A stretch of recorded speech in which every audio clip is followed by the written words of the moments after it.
नमस्कार। आज हम बात कर रहे हैं एशियन पेंट्स की। हम सब जानते हैं इनको, है ना? पेंट मतलब एशियन पेंट्स। हाँ बिल्कुल, ये नाम तो घर घर में पहचाना जाता है। पर क्या ये अब भी सिर्फ एक पेंट कंपनी है? यही सवाल है। हमारे पास इनकी रीसेंट इन्वेस्टर प्रेजेंटेशन है 01apabout.pdf। हाँ, और आज हम इसी के जरिए समझने की कोशिश करेंगे कि 80 साल से ज्यादा पुरानी ये कंपनी आज क्या है, कहाँ जा रही है। ठीक है, तो चलिए शुरू करते हैं।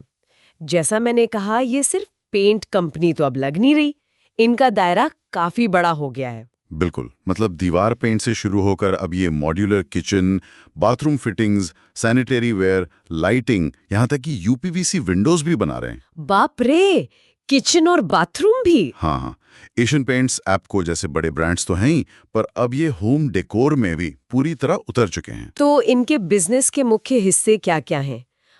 इस डॉक्यूमेंट में कुछ बताया गया है? हाँ, बताया है। मोटे तौर पर 3 हिस्से हैं। सबसे बड़ा है इनका डेकोरेटिव बिजनेस, मतलब घरों को सजाने संवारने वाला सारा सामान। ओके, पेंट वगैरह इसी में आता होगा? हाँ, पेंट, वाटरप्रूफिंग, लकड़ी की फिनिशिंग, एडहेसिव्स, ये सब। और हाल की तिमाही मतलब Q1 FY25 में कंपनी की लगभग 84% कमाई इसी डेकोरेटिव बिजनेस से आई है। 84%? ये तो बहुत ही बड़ा हिस्सा है। हाँ, ये इनका कोर बिजनेस है। और इसी डेकोरेटिव बिजनेस के अंदर एक छोटा सा लेकिन तेजी से बढ़ता हुआ हिस्सा है होम डेकोर का। वही किचन बाथरूम फिटिंग्स जिसकी आप बात कर रहे थे। बिल्कुल, modular kitchen, wardrobe, bath fittings, lighting, ये सब मिलाकर फिलहाल डेकोरेटिव रेवेन्यू का करीब 4% है। अच्छा, 4%। अभी छोटा है पर शायद आगे बढ़ेगा।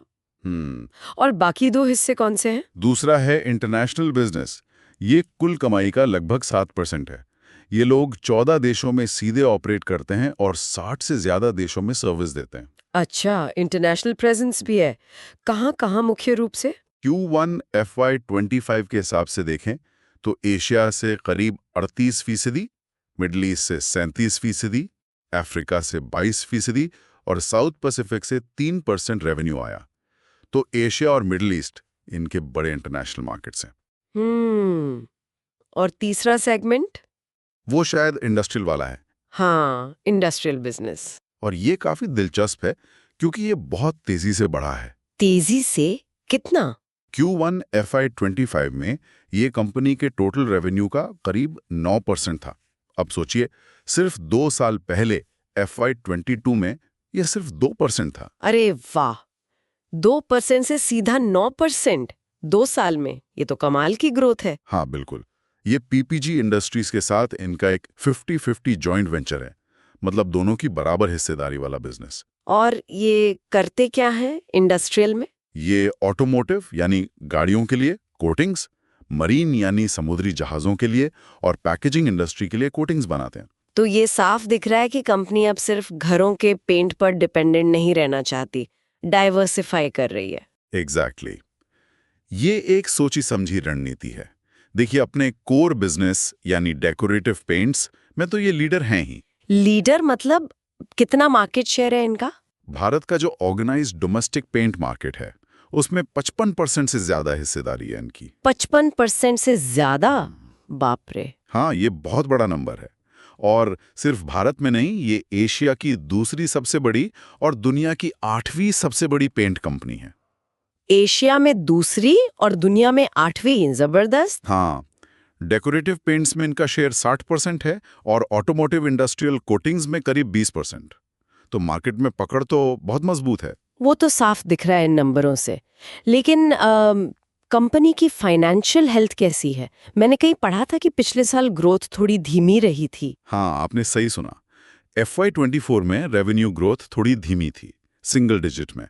खासकर ग्रामीण बाजारों में महंगाई का असर था, तो डिमांड थोड़ी कम रही।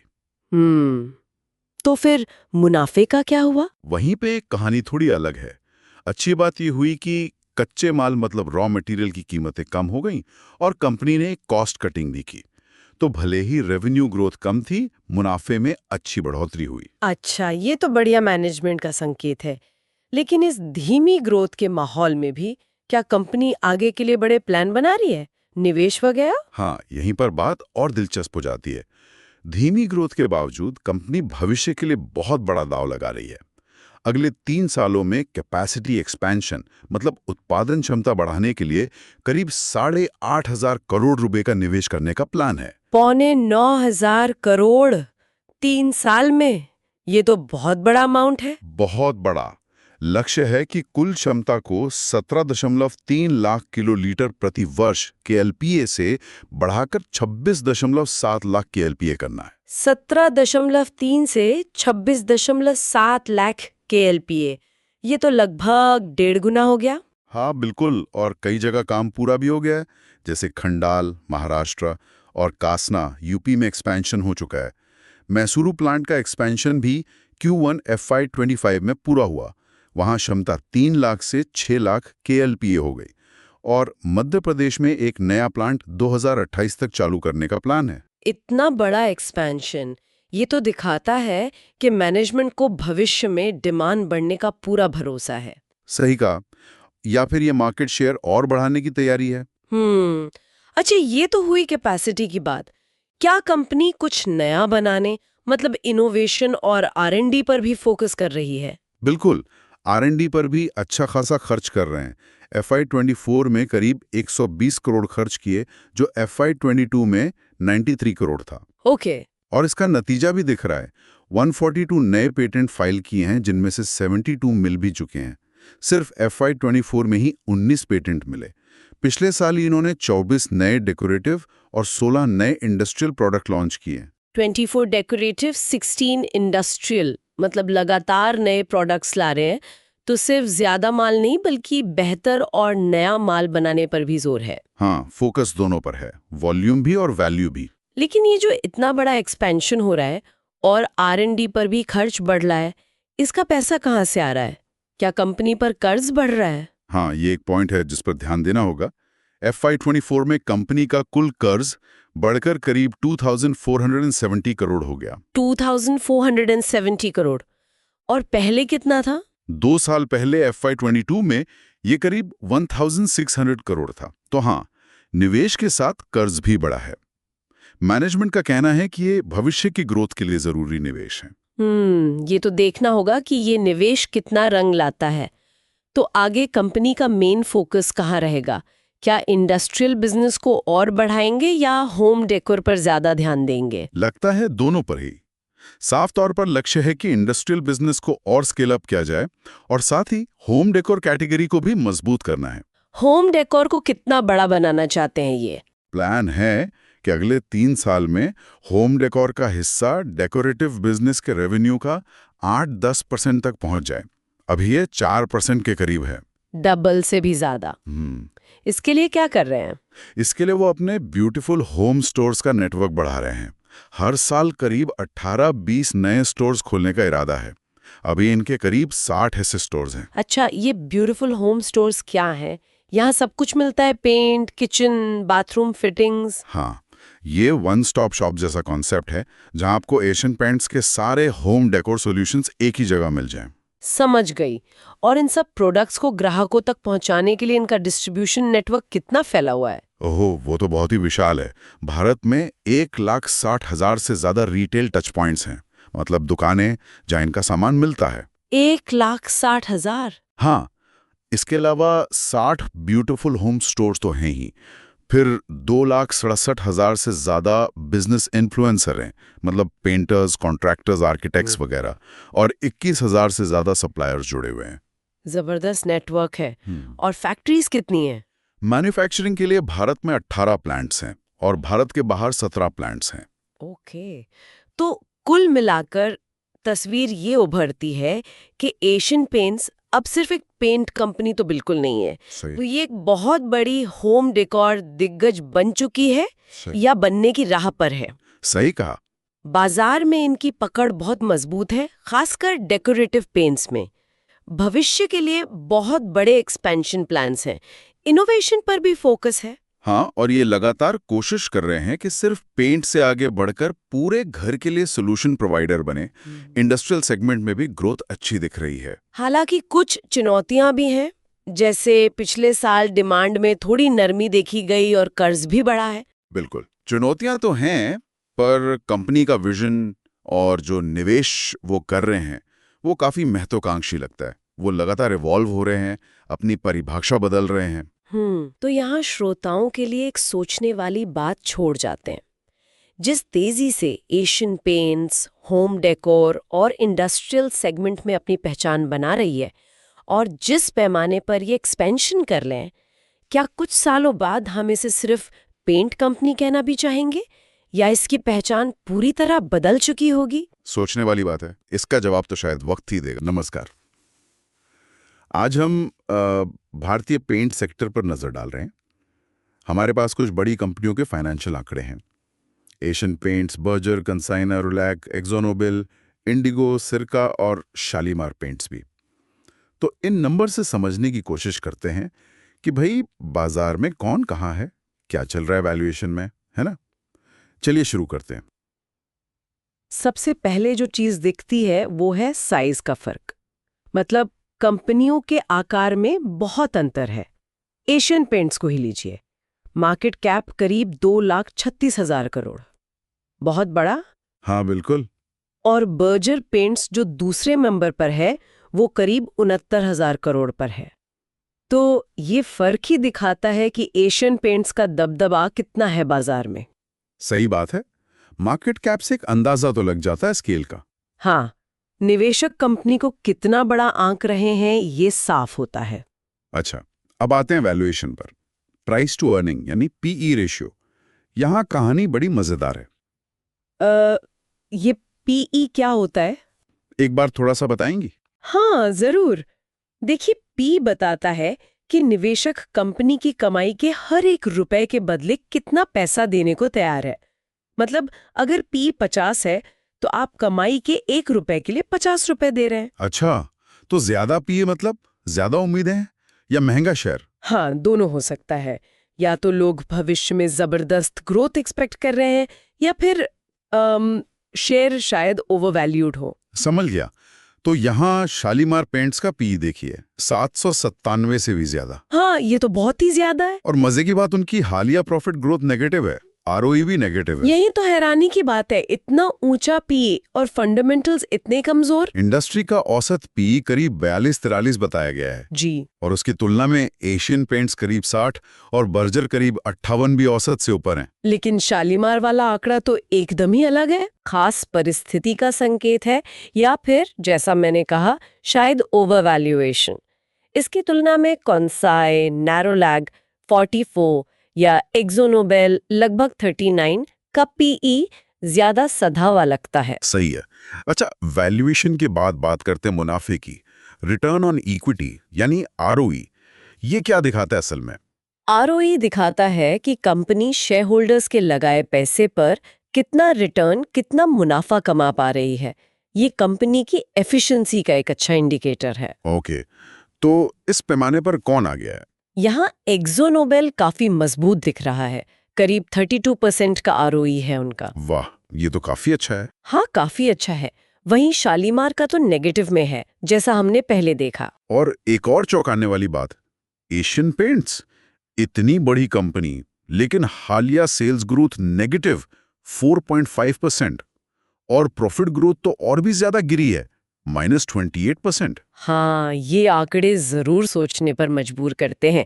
हो सकता है बढ़ती कंपटीशन का असर हो या फिर कच्चे माल की लागत बढ़ गई हो। और सिरका पेंट्स का केस भी इंटरेस्टिंग है। सेल्स ग्रोथ तो अच्छी है, 20% से ज्यादा। हाँ, लेकिन प्रॉफिट ग्रोथ वहां भी नेगेटिव 4% है। तो मतलब बिक्री तो बढ़ी पर मुनाफा नहीं बढ़ा। बिल्कुल। ये दिखाता है कि सिर्फ टॉप लाइन ग्रोथ काफी नहीं, बॉटम लाइन यानी मुनाफा भी जरूरी है। सही कहा। अब कर्ज पर आते हैं। डेट, कंपनियों पर कितना बोझ है? एशियन पेंट्स पर अच्छा खासा कर्ज दिख रहा है, करीब 2300 करोड़। हाँ, बड़ी कंपनी है, विस्तार के लिए शायद कर्ज लिया हो। और दूसरी तरफ सिरका पेंट्स, जीरो डेट, बिल्कुल कर्ज नहीं। ये दिलचस्प है।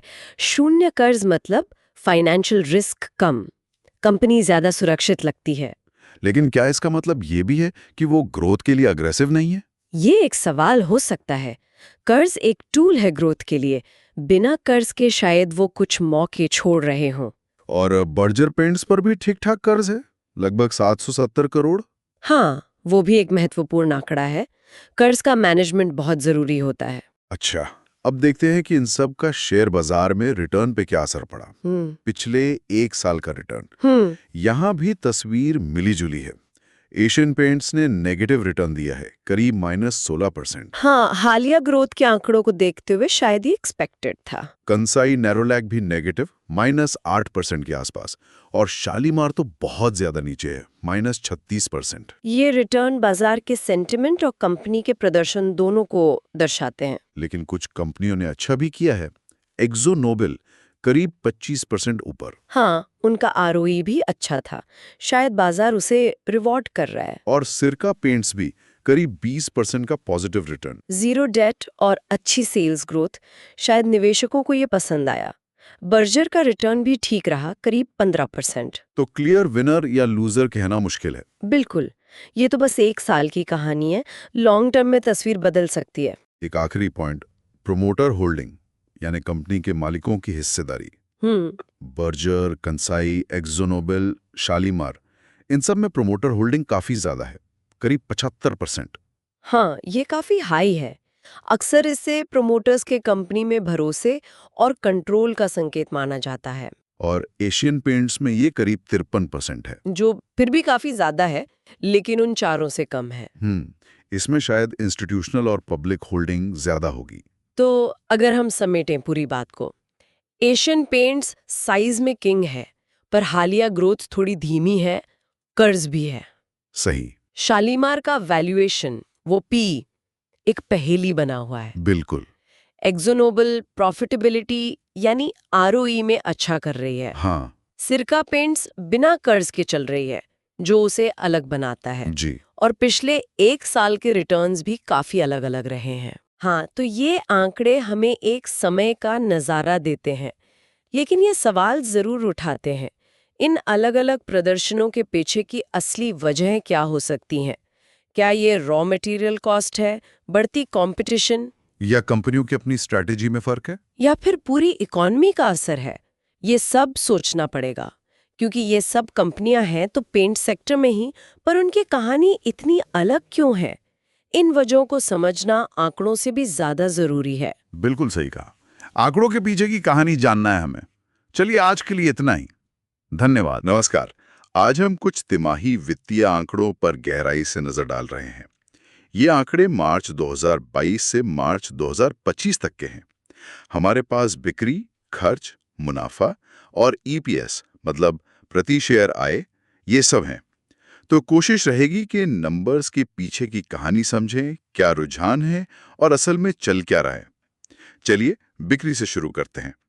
तो आंकड़े दिखाते हैं कि बिक्री में काफी हलचल रही है।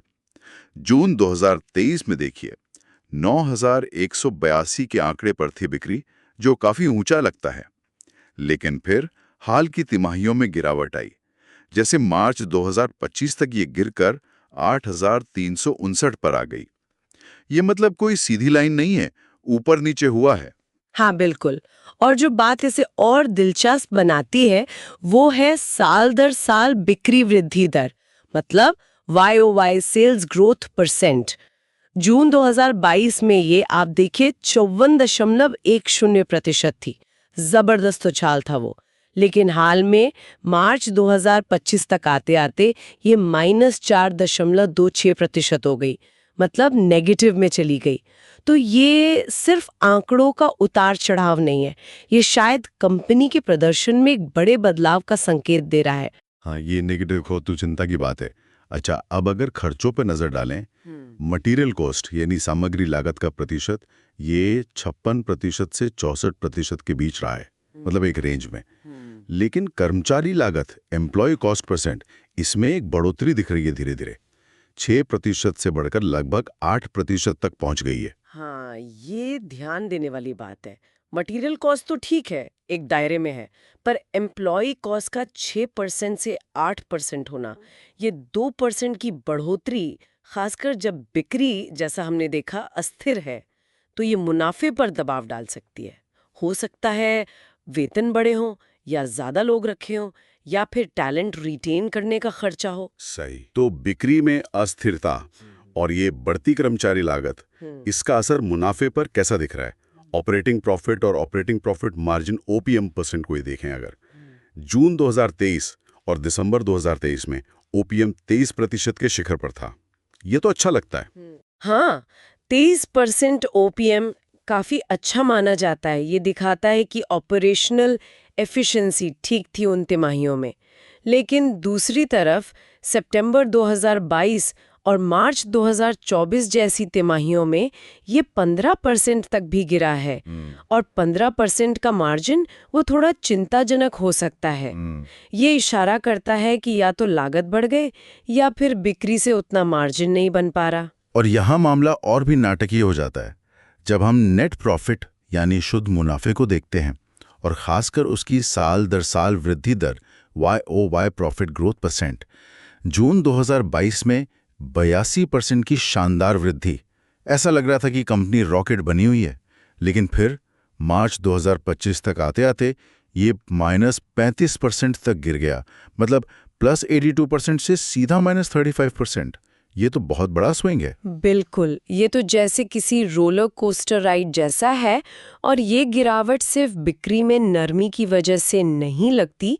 ऐसा लगता है कि बढ़ती लागतें, खासकर जो एम्प्लॉय कॉस्ट की बात हम कर रहे थे, और बिक्री की अस्थिरता, इन सब का मिला जुला असर है। ये मार्जिन पर दबाव पड़ा है जो सीधे नेट प्रॉफिट में दिख रहा है। और इसका सीधा असर तो शेयरधारकों पर पड़ता होगा ना, है ना?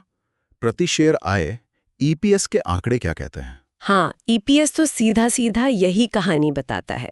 ईपीएस दिखाता है कि हर शेयर पर शेयरधारक को मुनाफे का कितना हिस्सा मिल रहा है। जून 2023 में ईपीएस 16.16 रुपए पर था, जो अपने पीक पर था। निवेशकों के लिए अच्छी खबर। लेकिन जैसे ही नेट प्रॉफिट गिरा, ईपीएस भी गिरा। मार्च 2025 में ये सिर्फ 7.22 रुपए रह गया है। मतलब कंपनी के मुनाफे का हर शेयर पर जो हिस्सा था वो लगभग आधा रह गया इस दौरान।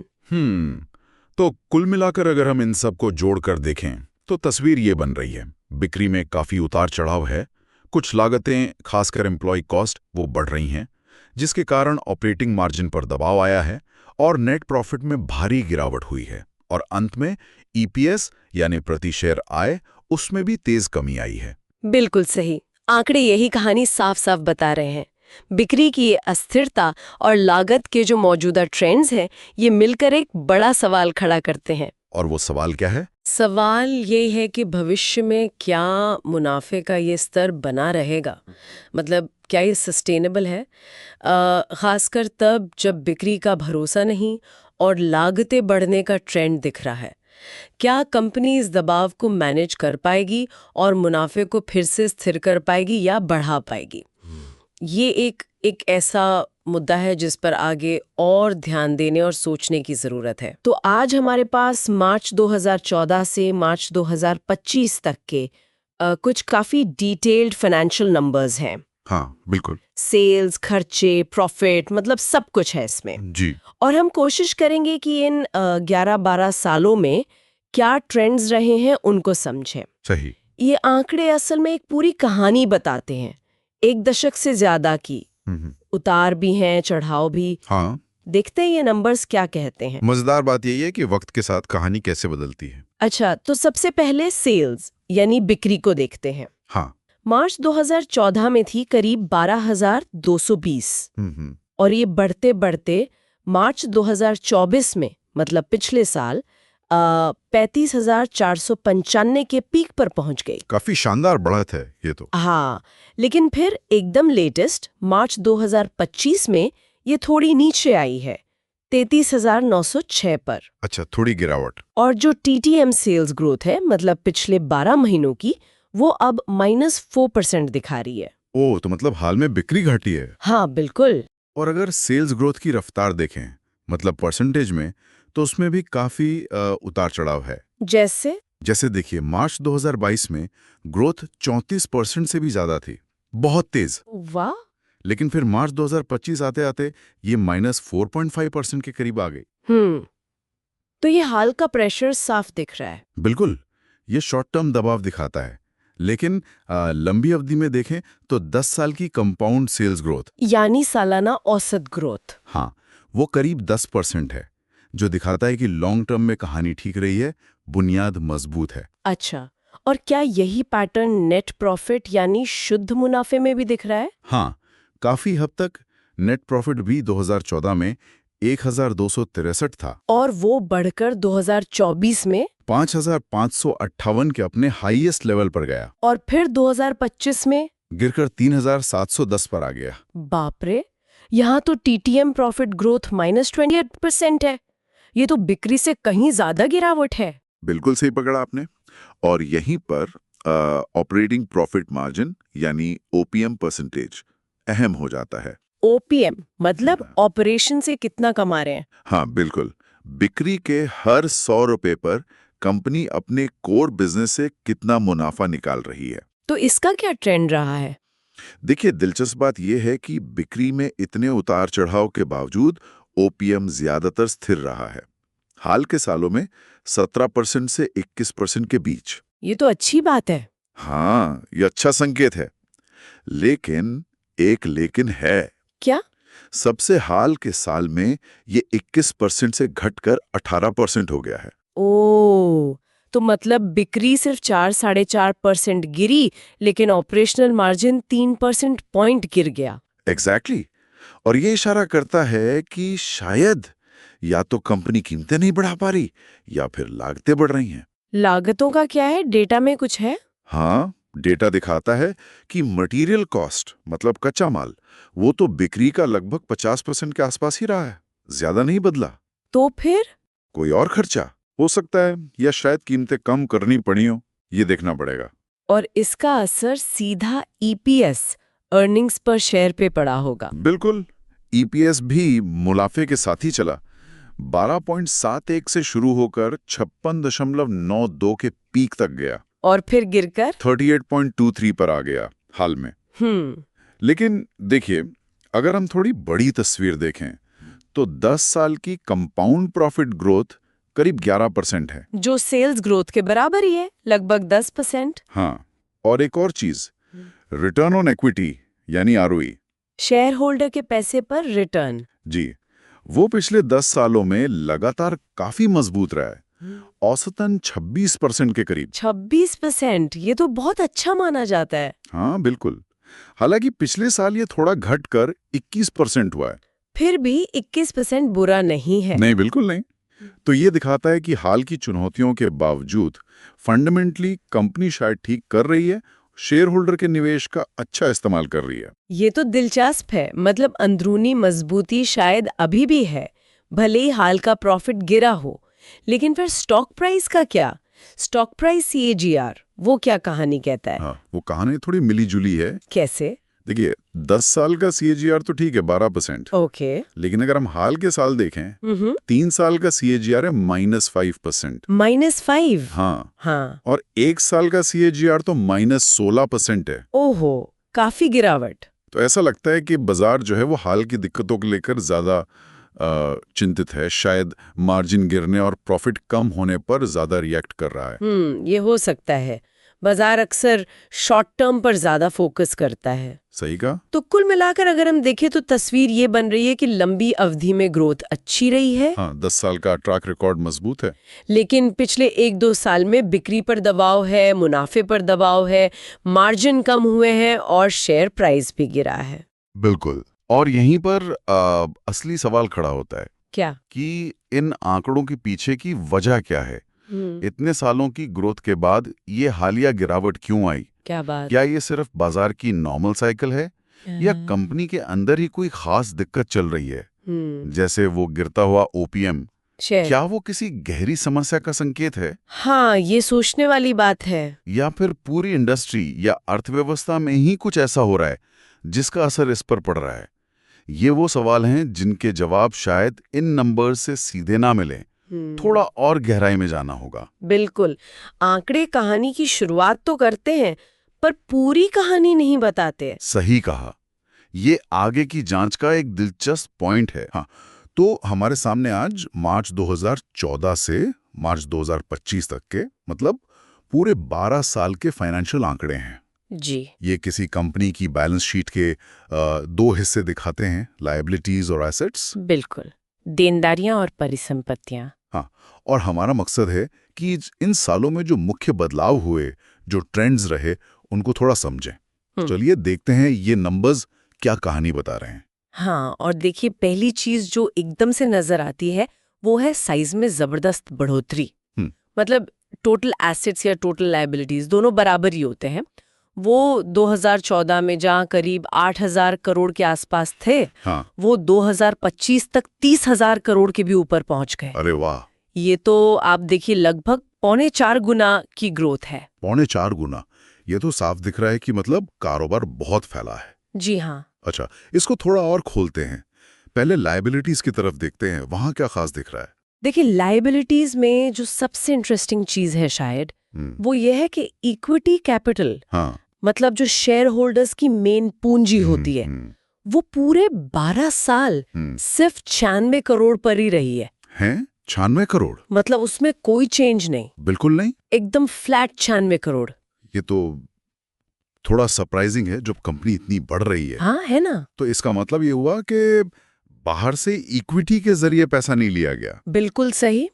और इसी से जुड़ी जो दूसरी बड़ी बात है वो है रिजर्व्स। अच्छा, रिजर्व्स। हाँ, यानी कंपनी का जो जमा किया हुआ मुनाफा है वो 2014 में करीब 4,000 करोड़ से थोड़ा कम था और 2025 में वो 19,000 करोड़ से भी ज्यादा हो गया। ओह, जबरदस्त इजाफा। जी, तो ऐसा लगता है कि ग्रोथ का एक बहुत बड़ा हिस्सा कंपनी ने अपने ही कमाए हुए मुनाफे को वापस बिजनेस में लगाकर हासिल किया है। मतलब इंटरनल फंडिंग पर बहुत जोर रहा। हाँ, एक तरह की सेल्फ सफिशिएंसी वाली स्ट्रेटेजी लगती है। ठीक है, तो क्या सिर्फ रिजर्व से ही काम चला? बोरोइंग्स का क्या सीन है? कर्ज? नहीं, कर्ज भी बड़ा है। लॉन्ग टर्म और शॉर्ट टर्म दोनों तरह के कर्जे बड़े हैं। ओके। हाँ, लेकिन एक पैटर्न सा दिखता है कि पिछले कुछ सालों में, खासकर 2022 के बाद, शॉर्ट टर्म कर्ज, मतलब जो कम टाइम के लिए होता है, हाँ। उसमें ज्यादा उतार चढ़ाव और तेजी दिखी है। जैसे 2022 में कोई 750 करोड़ था, 2024 में 1,000 करोड़ पार कर गया, फिर 2025 में वापस 600 करोड़ के करीब आ गया। ये शॉर्ट टर्म वाला फ्लक्चुएशन, जी, ये क्या दिखाता है? कोई वर्किंग कैपिटल मैनेजमेंट या कोई खास जरूरतें? हो सकता है, बिल्कुल हो सकता है। ये अक्सर डे टू डे जरूरतों या किसी खास इन्वेस्टमेंट अवसर के लिए होता है। अच्छा। और एक और चीज जो लायबिलिटीज में नई जुड़ी है वो है 2019 से लीज लायबिलिटीज। हाँ, ये भी दिख रहा है। ये शायद अकाउंटिंग के जो नए नियम आए हैं उनकी वजह से अब इसे अलग से दिखाना जरूरी हो गया है। ठीक है, ठीक है। तो ये लायबिलिटीज असाइड ही कहानी हुई, मेनली रिजर्व्स, थोड़ा कर्ज और इक्विटी एकदम स्थिर। अब जरा देखते हैं कि ये पैसा लगा कहाँ, मतलब एसेट साइड पर क्या चल रहा था। हाँ, तो एसेट्स में भी विस्तार तो साफ है। जो फिक्स्ड एसेट्स हैं, यानी स्थायी संपत्ति, उनका ग्रॉस ब्लॉक मतलब टोटल वैल्यू बिना डिप्रिसिएशन घटाए वो लगातार बढ़ा है। कितना? 2014 में करीब 3,800 करोड़ से बढ़कर 2025 में 14,400 करोड़ के पार चला गया। ओहो, अच्छा खासा निवेश। जी, ये दिखाता है कि कैपेसिटी बढ़ाने में या नए एसेट्स बनाने में लगातार पैसा लगाए। और फिक्स एसेट्स के अलावा और कहाँ पैसा गया? एक और बहुत बड़ा बदलाव आया है इन्वेस्टमेंट्स में। इन्वेस्टमेंट्स? हाँ, निवेश। ये कई सालों तक धीरे धीरे ही बढ़े, लेकिन 2022 के बाद इनमें एकदम से उछाल आया है, बहुत तेज। कितना उछाल? देखिए, 2022 में करीब 4,200 करोड़ के इन्वेस्टमेंट्स थे। हाँ। और 2025 तक वो 15,000 करोड़ से भी ज्यादा हो गए। अरे बाप रे, 4,200 से सीधा 15,000 करोड़? जी हाँ, लगभग 3.5 गुना की बढ़ोतरी सिर्फ 3 साल में। ये तो बहुत ही अग्रेसिव लगता है। मतलब हाल के सालों में इन्वेस्टमेंट स्ट्रैटेजी काफी बदली है। हाँ, ये एक बहुत जरूरी पॉइंट है। इसके अलावा जो वर्किंग कैपिटल वाले आइटम्स हैं, जैसे इन्वेंट्री, रिसीवेबल्स। हाँ, इन्वेंट्रीज यानी स्टॉक, और ट्रेड रिसीवेबल्स मतलब जो ग्राहकों से पैसा आना है, वो भी आमतौर पर बिजनेस के साथ साथ बड़े ही हैं। ठीक है। कैश मतलब जो नकदी है हाथ में, उसमें थोड़ा उतार चढ़ाव रहा है। 2023 और 24 में काफी कैश दिख रहा था, 2025 में थोड़ा कम हुआ है। तो अगर मैं इसको समेटने की कोशिश करूं, पिछले 12 सालों में कंपनी करीब 3.25 गुना बढ़ी हुई। जी। और ये पैसा आया मेनली अपने ही कमाए मुनाफे यानी रिजर्व से और थोड़ा कर्ज से। जी। इक्विटी बाहर से नहीं ली। सही। और ये पैसा लगाया गया मुख्य रूप से फिक्स्ड एसेट्स बनाने में और हाल के सालों में बहुत बड़े पैमाने पर इन्वेस्टमेंट्स करने में। बिल्कुल सही समझा आपने। ये आंकड़े एक ऐसी कंपनी की तस्वीर दिखाते हैं जो अपने अंदरूनी साधनों पर काफी निर्भर रही है और जिसने अपनी एसेट और इन्वेस्टमेंट प्रोफाइल को काफी बदला है, खासकर पिछले कुछ सालों में। तो कुल मिला के ये नंबर्स ग्रोथ की एक कहानी तो साफ साफ कहते हैं, पर जैसा आपने कहा वो स्थिर इक्विटी। हाँ। और ये हाल के इतने भारी इन्वेस्टमेंट्स ये कुछ सवाल भी छोड़ जाते हैं। बिल्कुल। और यहीं पर बात थोड़ी और गहरी हो जाती है।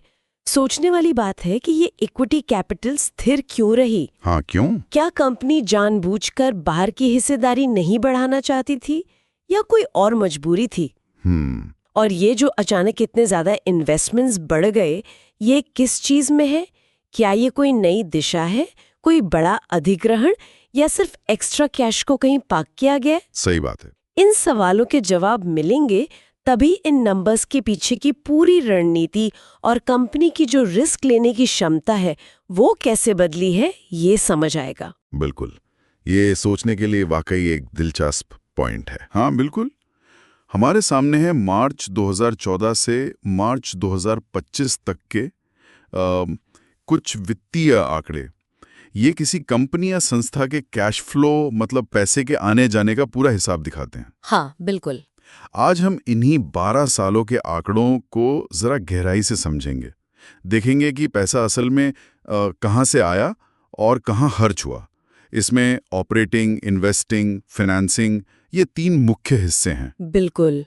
और ये आंकड़े ना एक तरह से कहानी बताते हैं कि समय के साथ नकदी का पैटर्न कैसे बदला और शायद इसके पीछे क्या बड़ी वजह रही, क्या रणनीतियां रहीं। तो चलिए देखते हैं। हाँ, तो सबसे पहले बात करते हैं रोजमर्रा के काम से जुड़े कैश फ्लो की, मतलब ऑपरेटिंग एक्टिविटीज।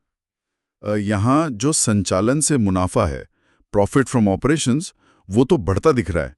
2014 में करीब 1400 करोड़ से शुरू हुआ और उतार चढ़ाव के साथ 2024 में 6100 करोड़ तक पहुंच गया। हाँ, 2025 में थोड़ा कम हुआ है, 4424 करोड़ पर आया है। हाँ, थोड़ा कम हुआ, लेकिन फिर भी एक अच्छी ग्रोथ दिखती है। ये तो मतलब अच्छी खबर है। हाँ, देखिए मुनाफे में बढ़ोतरी तो बिल्कुल सकारात्मक संकेत है, लेकिन इसी सेक्शन में एक और आंकड़ा है जिस पर गौर करना जरूरी है। वो है वर्किंग कैपिटल चेंजेस, यानी कार्यशील पूंजी में बदलाव। वर्किंग कैपिटल मतलब रोज के काम में लगने वाला पैसा। हाँ, आसान शब्दों में कहें तो वो पैसा जो बिजनेस में फंसा रहता है, जैसे ग्राहकों से जो पैसा आना है, रिसीवेबल्स, या जो माल स्टॉक में पड़ा है, इन्वेंट्री। और यहाँ क्या दिख रहा है? 2022, 2023, 2024 में ये आंकड़ा काफी बड़ा और नेगेटिव है। जैसे 2022 में करीब -2800 करोड़। अरे हाँ, ये तो बहुत बड़ा नेगेटिव नंबर है। इसका मतलब क्या हुआ? मतलब पैसा कहीं अटक रहा है? हाँ, संभवतः यही इशारा है। हो सकता है कंपनी बिक्री बढ़ाने के लिए ग्राहकों को उधार पर ज्यादा समय दे रही हो, या फिर सप्लाई में दिक्कत हो तो माल जमा हो रहा हो। तो मतलब भले ही कंपनी कागज पर मुनाफा दिखा रही हो, कैश हाथ में नहीं आ रहा, उस पर दबाव है। अच्छा, और इसी में डायरेक्ट टैक्स का पेमेंट भी दिख रहा है, वो भी बढ़ रहा है समय के साथ। हाँ, वो तो स्वाभाविक है। जैसे जैसे मुनाफा बढ़ेगा, टैक्स का भुगतान भी बढ़ेगा। ठीक है, तो ये हुई ऑपरेटिंग की बात। अब आते हैं निवेश पर, यानी इन्वेस्टमेंट एक्टिविटीज। यहाँ तो फिक्स्ड एसेट्स परचेज्ड वाला आंकड़ा बहुत बड़ा है, मतलब नई प्रॉपर्टी, मशीनरी वगैरह खरीदने पर भारी खर्च। बिल्कुल। मार्च 2023 में देखिए -2548 करोड़, मार्च 2024 में भी -2496 करोड़। ये दिखाता है कि कंपनी लगातार विस्तार कर रही है या शायद अपनी पुरानी संपत्ति को अपग्रेड कर रही है। और साथ ही इन्वेस्टमेंट्स परचेज्ड, मतलब कहीं और निवेश करने पर भी पैसा लगा है। हाँ, ये भी एक महत्वपूर्ण पैटर्न है। इतना बड़ा और लगातार निवेश। देखिए, भविष्य के विकास के लिए तो अच्छा संकेत हो सकता है। शायद कोई नई फैक्ट्री लग रही हो या नई टेक्नोलॉजी आ रही हो। लेकिन इससे कैश पर तो असर पड़ता होगा। बिल्कुल। इसका दूसरा पहलू यही है कि ये मौजूदा नकदी को बहुत तेजी से इस्तेमाल करता है। हाँ, कभी-कभी पुरानी संपत्ति या निवेश बेचने से कुछ पैसा आता भी है, जैसा आंकड़ों में दिख रहा है, पर वो इस खरीद के मुकाबले काफी कम है। सही कहा, वो तो मामूली लग रहा है। अच्छा, अब तीसरा हिस्सा, फाइनेंसिंग एक्टिविटीज, मतलब पैसा जुटाना और लौटाना। यहाँ भी काफी हलचल दिख रही है। हाँ, यहाँ देखिए, रीपेमेंट ऑफ बोरोइंग्स यानी कर्ज चुकाने के आंकड़े हाल के सालों में ये बहुत बड़े हैं। मार्च 2023 में -2,551 करोड़ और मार्च 2025 में तो -3,140 करोड़। बाप रे, इतना ज्यादा कर्ज चुका है। और साथ में ब्याज का भुगतान, इंटरेस्ट पेड फिन, वो भी बढ़ रहा है। मार्च 2025 में -325 करोड़ दिख रहा है। डिविडेंड भी लगातार दिया जा रहा है। हाँ, तो ये आंकड़े क्या बताते हैं कि कंपनी अपने कर्ज को लेकर काफी सक्रिय है। हो सकता है पुराने महंगे कर्ज चुकाकर नए सस्ते कर्ज ले रही हो, या फिर शायद कुल कर्ज ही कम करने की कोशिश हो। और बढ़ता हुआ ब्याज, वो या तो कुल कर्ज बढ़ने का संकेत हो सकता है या फिर ब्याज की दरें बढ़ने का। दोनों ही संभव है। हाँ, कभी-कभी शेयर्स जारी करके या नया कर्ज लेकर प्रोसीड्स फ्रॉम शेयर्स या प्रोसीड्स फ्रॉम बोरोइंग्स पैसा आया भी है। जैसे 2022 में बोरोइंग से अच्छा पैसा आया था, लेकिन कर्ज वापसी और ब्याज का जो आउटफ्लो है वो भी काफी महत्वपूर्ण है। तो फिर इन तीनों का ऑपरेटिंग, इन्वेस्टिंग और फाइनेंसिंग का जो मिला-जुला असर है वो नेट कैश फ्लो में दिखता है ना, शुद्ध नकदी प्रवाह। और ये तो बड़ा ही, क्या कहते हैं ना, ऊपर नीचे होता रहा है। बिल्कुल, यही तो पूरी तस्वीर है। कभी पॉजिटिव, जैसे 2014 में 190 करोड़ था, 2023 में भी 573 करोड़ पॉजिटिव, लेकिन 2022 में तो -1138 करोड़ नेगेटिव था, और 2025 में भी -270 करोड़ नेगेटिव है। ऐसा क्यों? यही इन आंकड़ों का सार है। देखिए, ये दिखाता है कि सिर्फ बिजनेस चलाकर पैसा कमाना यानी ऑपरेटिंग से कैश लाना ही काफी नहीं है। अगर कंपनी जितना कमा रही है उससे कहीं ज्यादा निवेश यानी इन्वेस्टिंग में लगा दे या कर्ज चुकाने, फाइनेंसिंग में खर्च कर दे, तो अंत में हाथ में कैश नेगेटिव हो सकता है। अच्छा, तो 2022 और 2025 में शायद यही हुआ। ऑपरेटिंग से तो ठीक ठाक कैश आया, बिल्कुल पर निवेश और कर्ज वापसी में ज्यादा चला गया। बिल्कुल, यही संभावना दिखती है। ये नकदी प्रबंधन की जो चुनौती होती है ना, उसको साफ दिखाता है। अच्छा मुनाफा होने के बाद भी कैश की कमी हो सकती है। तो कुल मिलाकर जो तस्वीर उभर रही है वो ये है कि कंपनी का जो मुख्य बिजनेस है वो तो ठीक चल रहा है, मुनाफा कमा रहा है, लेकिन उस कमाई का एक बड़ा हिस्सा विस्तार में, मतलब निवेश में और कर्ज चुकाने या मैनेज करने में जा रहा है। एकदम सही। इससे हाथ में जो नकदी बचती है वो कम हो जाती है या कभी-कभी नेगेटिव भी हो जाती है। तो ये एक तरह से विकास और विस्तार की कहानी है, लेकिन साथ में बढ़ते हुए वित्तीय बोझ की भी आ रही है। लेकिन इसके साथ वित्तीय लागतें और जोखिम भी बढ़ रहे हैं। तो यहाँ हम अपने श्रोताओं के लिए एक सवाल छोड़ सकते हैं सोचने के लिए। हाँ, जरूर। ये जो पैटर्न हमने देखा कि ऑपरेटिंग से कैश आता तो है, पर वो फॉरेन निवेश और फाइनेंसिंग में लग जाता है। ये भविष्य के लिए क्या संकेत देता है? क्या ये कंपनी इसी तरह आक्रामक तरीके से विस्तार करती रहेगी, या फिर आने वाले समय में थोड़ा ब्रेक लगाकर नकदी बचाने और वित्तीय स्थिरता पर ज्यादा ध्यान देगी? ये देखना दिलचस्प होगा। नमस्कार, आज हम पिछले 12 सालों के कुछ फाइनेंशियल नंबर्स को देखने वाले हैं। मार्च 2014 से लेकर मार्च 2025 तक का डेटा है हमारे पास। इसमें debtor days, inventory days, days payable, फिर वो cash conversion cycle, working capital days और आरओसी %, ये सब शामिल हैं। कोशिश रहेगी कि इन ट्रेंड्स को समझें कि भाई कंपनी के ऑपरेशन और मुनाफे का क्या हाल रहा इस दौरान। तो चलिए शुरू करते हैं। सबसे पहले ये कैश कन्वर्जन साइकिल, मतलब सीसीसी, इसी को पकड़ते हैं। ये शुरू हुआ था 52 दिनों से, और अब मतलब मार्च 2025 में ये 107 दिन पर है। ये तो लगभग डबल हो गया। इसका मतलब क्या है? पैसा ज्यादा अटक रहा है क्या? बिल्कुल सही। सीसीसी का बढ़ना आमतौर पर यही दिखाता है कि कैश जो है वो बिजनेस में ज्यादा टाइम तक फंसा रहता है। इन्वेंट्री खरीदने से लेकर पैसा वापस आने तक का वक्त बढ़ गया है। इसको समझने के लिए इसके कंपोनेंट्स देखने पड़ेंगे, जैसे डेटर डेज हैं, मतलब कस्टमर से पैसा कितने दिन में आ रहा है। ये भी ऊपर ही गया है। पहले कोई 30-35 दिन थे, अब बढ़कर लगभग 49-50 दिन हो गए हैं। अच्छा। वो 42 दिन पर है, जिसका हाईएस्ट लेवल है वैसे। ओहो। तो माल भी स्टॉक में ज्यादा दिन पड़ा है, पैसा उसमें भी फंसा हुआ है। तो पैसा आ देर से रहा है, माल भी देर से निकल रहा है। अच्छा, और डेज पेबल का क्या सीन है? हम सप्लायर को कब पेमेंट कर रहे हैं? डेज पेबल में देखिए काफी उतार चढ़ाव रहा है।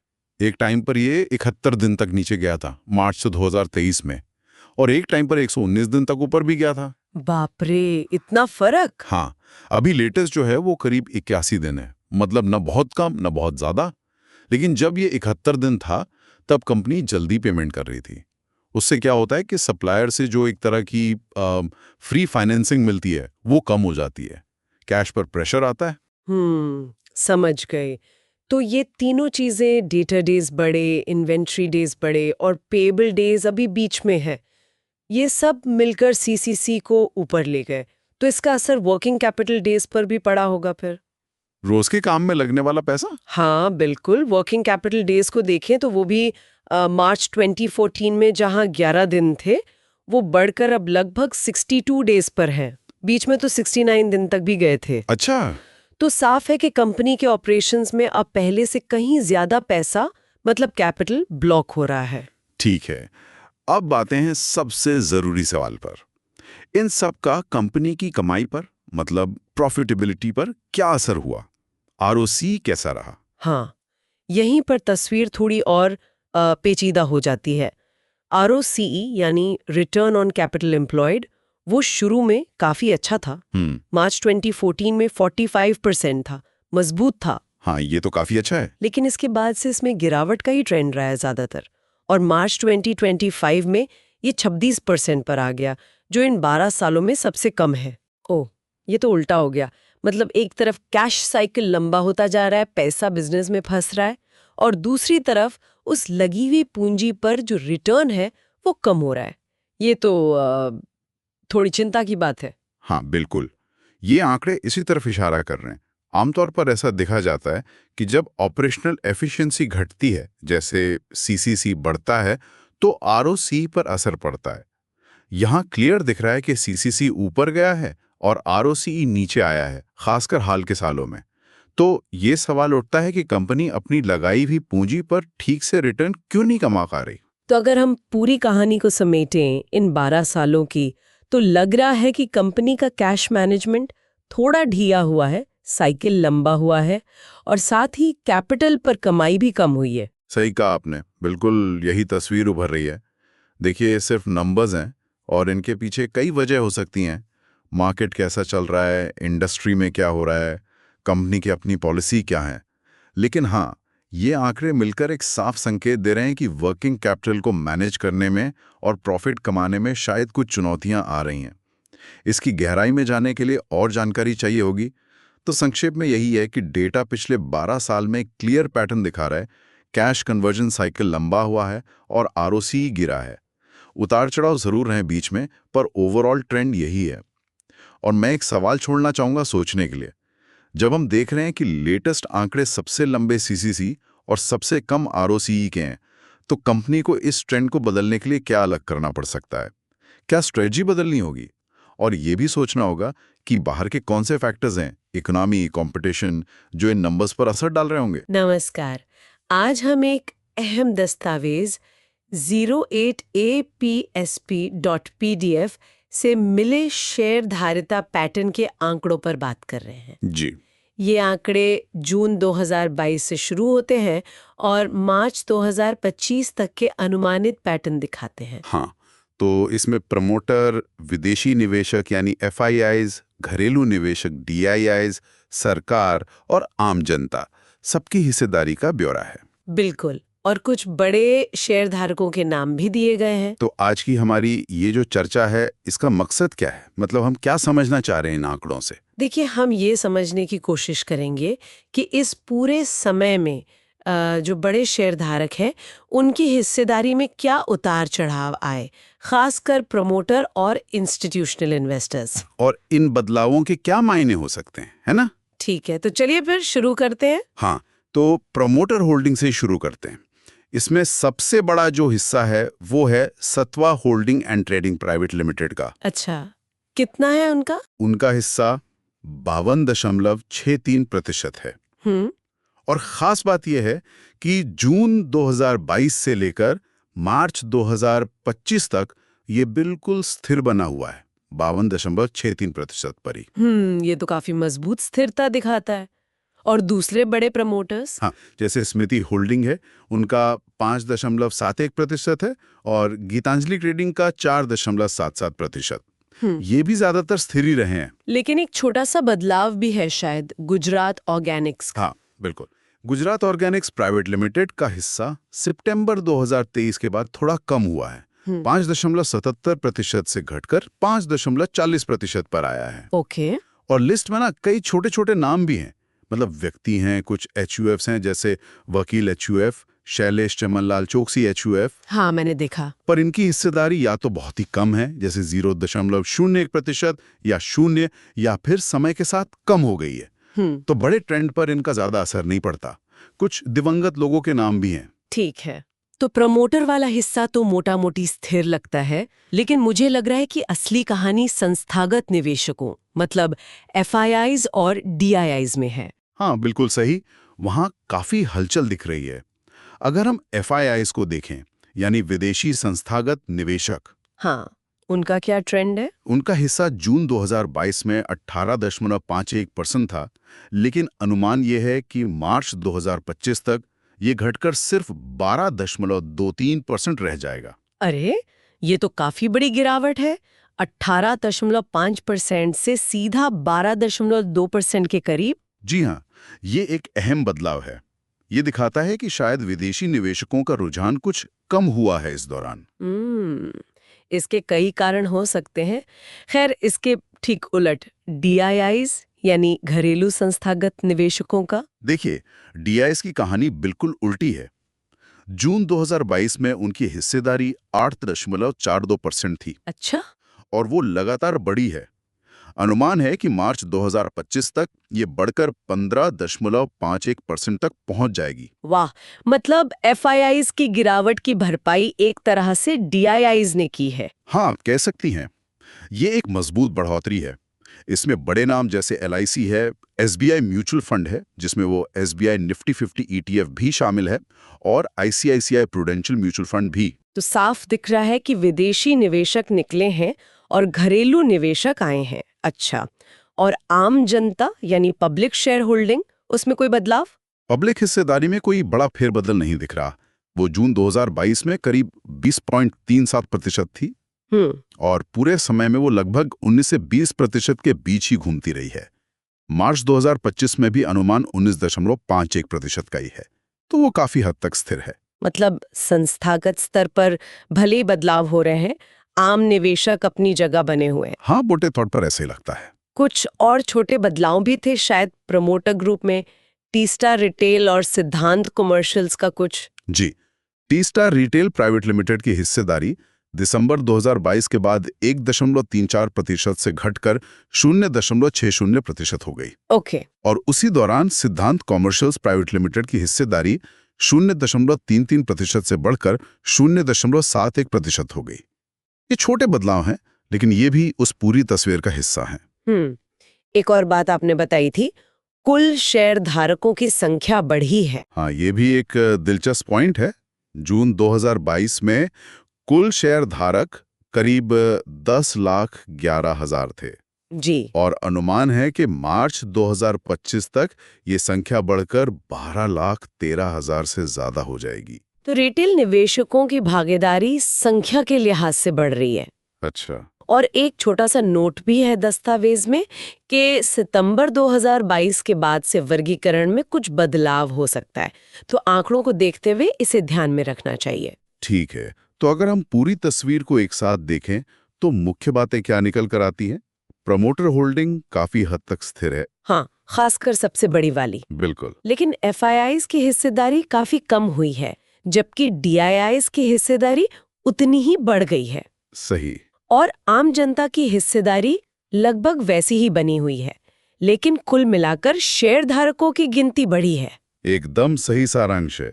और यहीं से एक अहम सवाल उठता है जिस पर सोचा जा सकता है। क्या सवाल?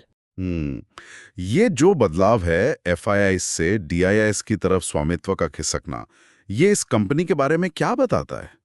अलग-अलग निवेशकों की नज़र में इसकी स्थिरता या इसके भविष्य को लेकर उनकी सोच के बारे में ये क्या संकेत देता है? ये सोचने वाली बात है। क्या ये दिखाता है कि घरेलू बाजार ज्यादा मजबूत हो रहा है या फिर विदेशी निवेशक वैश्विक कारणों से पीछे हट रहे हैं? बिल्कुल। ये कई संभावनाओं की ओर इशारा करता है, जिस पर निवेशक और विश्लेषक यकीनन गौर करेंगे। नमस्कार, आज हम बात कर रहे हैं एशियन पेंट्स पर क्रिसिल की लेटेस्ट रेटिंग रिपोर्ट की। ये 10 सितंबर 2024 को आई है। तो देखेंगे इसमें क्या खास है। हाँ बिल्कुल। क्रिसिल ने ना एशियन पेंट्स की जो क्रेडिट रेटिंग्स हैं उन्हें बरकरार रखा है। अच्छा। लॉन्ग टर्म के लिए क्रिसिल AAA स्टेबल, मतलब ये सबसे सेफ माना जाता है, और शॉर्ट टर्म के लिए क्रिसिल A1+, ये भी टॉप रेटिंग है। हाँ, ये तो बेस्ट पॉसिबल रेटिंग्स हैं, AAA और A1+। और एक और बात, उनकी जो बैंक लोन फैसिलिटी है उसकी लिमिट भी बढ़ाई है। 1000 करोड़ से 1428 करोड़ रुपए कर दी है। ओह, तो मतलब बैंक का भरोसा भी बढ़ा है। हाँ, लगता तो यही है। तो ये रेटिंग साफ तौर पर कंपनी की जो मजबूत स्थिति है उसी तरफ इशारा कर रही है। सही बात है। रिपोर्ट कहती है कि Asian Paints domestic paint industry में लीडर है। बिल्कुल लीडर है, और आंकड़े देखें तो मतलब दबदबा साफ दिखता है। जो ऑर्गेनाइज्ड डोमेस्टिक पेंट मार्केट है ना, हाँ, उसने लगभग 50% हिस्सा इनका है। 50%? हाँ, और अगर सिर्फ डेकोरेटिव पेंट्स की बात करें, मतलब जो घरों वगैरह में लगता है, हाँ हाँ, उसमें तो ये करीब 60% तक पहुंच जाता है। 60%? हाँ, जरा सोचिए, जो दूसरे नंबर पे है वो सिर्फ 16% पर है। तो मतलब गैप बहुत बड़ा है। ये तो वाकई बहुत प्रभावशाली है, और फाइनेंशियली भी तस्वीर अच्छी लग रही है। रिपोर्ट में operating margin, financial risk profile, इन सब के बारे में क्या है? हाँ, वो भी काफी सॉलिड है। ऑपरेटिंग मार्जिन को हेल्दी कहा है रिपोर्ट ने, और फाइनेंशियल रिस्क प्रोफाइल को मजबूत। मजबूत क्यों? इसका बड़ा कारण है कि कंपनी पर कर्ज बहुत कम है, मतलब लगभग नहीं है। अच्छा।